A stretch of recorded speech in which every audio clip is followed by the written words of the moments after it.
Hello everyone, I'm Julieann Hartman and welcome to Lunch Break. Today we're going to be talking about the unpopular mom. I am an unpopular mom and I brought my friend Sandy Caraccilo, who is also an unpopular mom. Yes. Well, Sandy, so I would like you to talk about how you raised your kids and the rules that you had in the house, and how did that play out, and what is the fruit that you're reaping from that now? Yeah. Well, now it's great. Back then, not so much, because I was a strict mom. I believe there needs to be boundaries. No, it's not strict. It's unpopular. Okay, unpopular mom.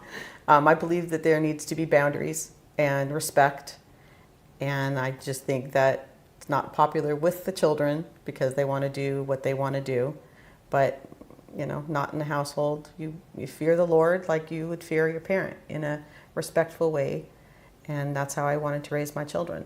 So when you talk about respect, so I think that's very important to you. Of course, it would be important to anyone. But define respect when it came to your kids. I wanted them to respect my thoughts and my beliefs. I wanted them to grow up knowing that God is the center. And even though their friends were persuading them to do something else, I wanted them to live, walk in the biblical way, through the truth of God, not to go to God, not a friend, for advice, because to me, it's the way, the truth, and the life. So that's how I wanted to have my children brought up. Okay, so what were the steps that you took so that happened in your life? They learned how to go to God first, how they understood that their friends were just, their age and didn't really know what the heck they were talking about. Right. Well, that comes with a lot of communication, a lot of talking, and there were strict rules. So as far as my kids were concerned, they did not like my rules. I had to tell them pretty much, I know you don't understand it now, but you will later. And, you fight with your children sometimes because they don't want to live by your rules. They want to live by the rules of the world. And that was not okay with me. And I was not going to have my kids be another statistic. I didn't want them into drugs. I wanted them into a church atmosphere so that they knew, the right walk to go. Okay.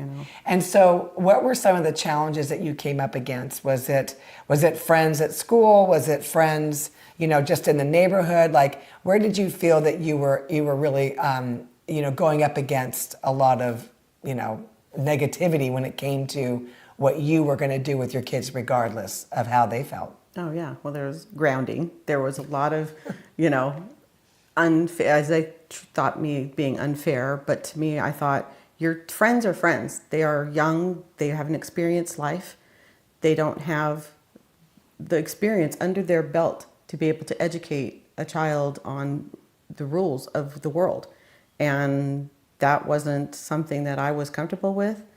So therefore, did I have challenges with my kids? Yes, I did, because they weren't happy with me. So as far as I'm concerned, it was like I was a present mom. I was at the schools. I was playing with the children on the floor. I was always in the school doing something, and I wanted hands-on. I was a hands-on mom. There was nobody, and that's why I was able to be a stay-at-home mom, because I wanted to raise my children. I wanted my rules, I wanted them to walk in a way of the truth.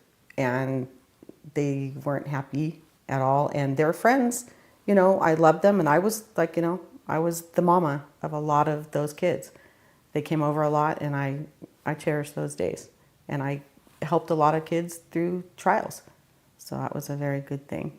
So Sandy has two kids, which are now they're adults, but a boy and a girl. Now I only had two girls. So I'm sure that the dynamic was way different having a boy and a girl, because they love each other, which we know. They have the most amazing relationship. But one's a male and one's a female. Yes. So I won't ask you which one was more difficult. But, but what were the different dynamics dealing with a boy versus a girl? Well, girls are calm. They will talk. I can reason more so with the girl, and the boy is more, they're physical. They like to get out there and do things. Girls are a little more content. Boys are not. They want to get out there. They want to get in the world. They want to do things, take trips with young friends, things that, I understand, but there still needed to be boundaries and rules. And that's, where the unpopular mom comes in, because it wasn't popular with my son. And you know what? I promised him, I said, I know you're angry with me, but I promise you, you will be very happy one day, and you will thank me one day. And he has thanked me. He was the lovely child that pulled the chair out for the moms and held the door open for, people. And he's got a wonderful heart, and people see that in him.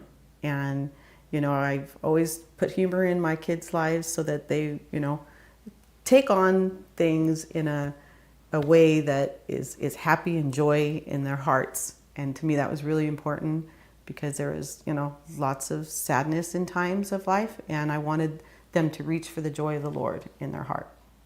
And I love what you just said. There were times where there was sadness. Well, the Caraccilo family, they laugh. They love to laugh, and I love that about you guys.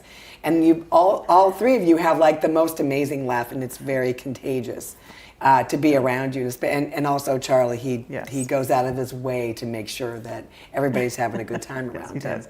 But you're saying there are times of sadness, and so I just want to get people to know this, that you might be the unpopular mom, right? This is what we're telling you to do and to be. That doesn't mean that you're not going to go through some things. Oh, yeah. Your kids are going to try to push you. Your kids are going to say things, do things. Other friends are going to come in and try to destroy the relationship that you have with your kids. So, but unpopular moms get the results that they're looking for, especially later in life as well. I agree with that.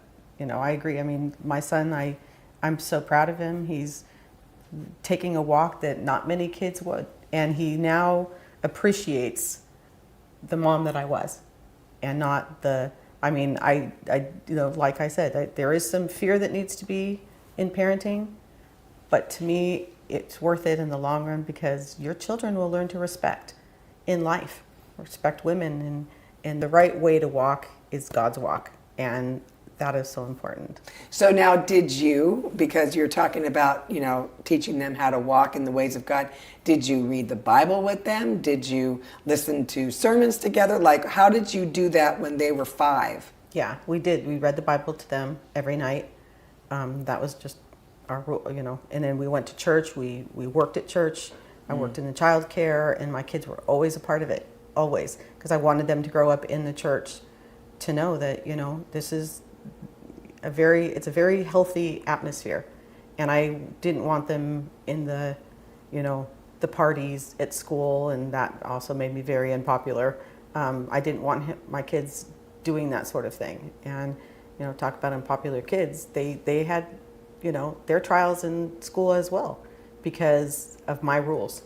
But, I think in the long run, they grew up and they realized it was a really good thing. And this show is not for the moms that already did. This show is for the moms that are in it right now. Yeah. And I know that I get lots of calls all the time, especially when people are just having a baby and saying, I want daughters like yours. How did you do it? Yeah. Now, I will tell them, but they don't necessarily want to follow that. So it's like, all right, fine. It's like whatever you put out is what you're going to get back in. And so that just goes across the board in everything in life. So now let's go to Sunny, because Sunny is her daughter, and she's such a beautiful girl. And, to know her now, you're like, did she ever like do anything wrong? Because she's so... She's just so sweet and so cute. Not that but how did you handle like correcting her as opposed to correcting Charlie, your boy? Yeah, well, she was a very reasonable child. She was intelligent from day one. She's very, very smart. And she's older. Yes, she's the older sibling. So all I had to do was sit down and reason with her. There's been a defiant times, but very rarely in trouble. She just has always been just a help and a blessing. And both my kids, boy, they such a blessing in very hard times. I mean, they grew up quickly. And I was, trials in life, sadness in life, and they ended up being kind of parents sometimes in bad circumstances. So she's just my best friend. She's somebody that she's wise beyond her years, and I'm very, very blessed. Now, you did bring something up, saying my best friend. Mm-hmm. Was she your best friend when she was 5? No, my kids had enough friends when they were younger. They needed parents. Were you her best friend when she was 16? No. No, you cannot be your children's best friend. No. That is for someone else. Yes. You have to be their parent. And it's for another time. Like now, I can be with our daughters.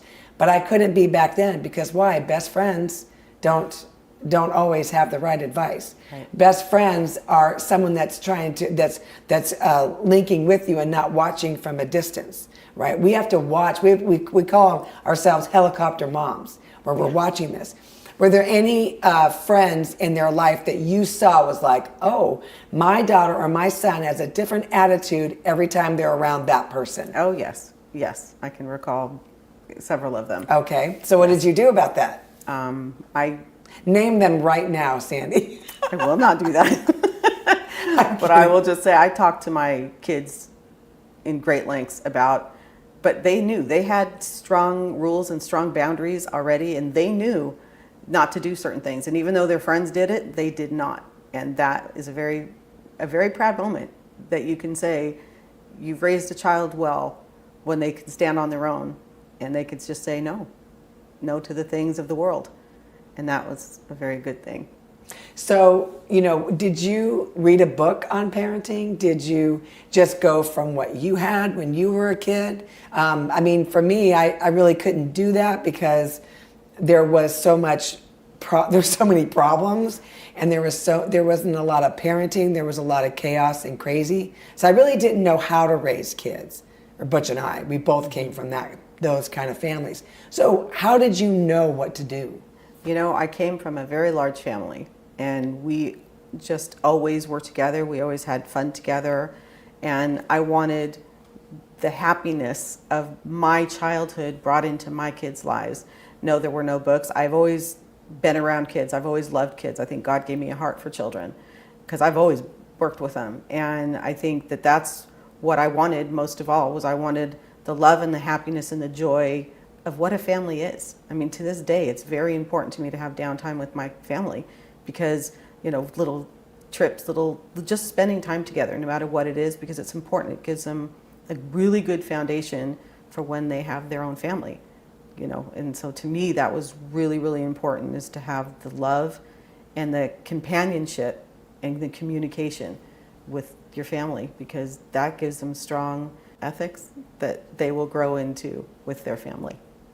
So was there ever a time when you said to yourself, oh, wow, I did it. Okay, it worked. Was there ever a time when you felt like, all right, I see the fruit of this, it worked? Oh gosh, yes, many times. And now I look and, right. You guys coming into my life, our life has just been such a blessing. And, of course, there are always things you think you could have done better, but I had a pretty good idea of what I wanted my family to be. And strong rules and strong boundaries are very, very, very important because it's just a pretty tough world. And there's very frightening things out there. And education, I've always believed in educating my kids because to me, knowledge is power, and they needed to know what they were up against. Yep. And that's how you become an unpopular mom.